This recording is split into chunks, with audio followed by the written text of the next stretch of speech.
Back to my channel. আমি সিজে আছি টেডি বিয়ার। বহুত দিন পর চলে আসলাম আবারও জঙ্গলে বনবাসে। আর এই জঙ্গলে কিভাবে টিকে থাকতে হয় তাই আজকে আপনাদেরকে দেখাবো। চলুন যাই সামনে। এই জঙ্গলে এক জায়গায় সান্ডা আছে, সেখান থেকে সান্ডা ধরবো। সান্ডা ধরে এই যে লতা পাতা তুলতাছি দেখতেছেন, এই লতা পাতা গুলা দিয়ে আমি সান্ডা রান্না করব। সান্ডা রান্না করে খাবো এবং আপনাদেরকে সেই রান্নার স্বাদটা দেখাবো কেমন খেতে লাগে। আপনারা ধৈর্য ধরে ভিডিওটি দেখুন, আমাকে লতা পাতাগুলো সংগ্রহ করতে দিন এবং আমার চ্যানেলটিকে সাবস্ক্রাইব করে দিন।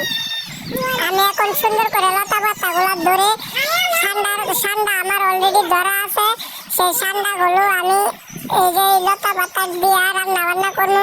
আর রান্না বান্না করে আপনাদের সাথে শেয়ার করবো, খামু ওপেনলি খাই আপনাদেরকে দেখাবো সান্ডা খেতে কেমন লাগে।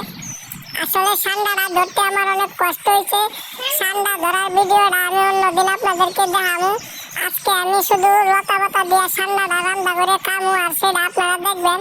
তো গাইস, ভিডিওটি কন্টিনিউ করতে থাকেন। ভিডিওর আজকে আমি আপনাদেরকে সান্ডা রান্না করে দেখাই দেবো।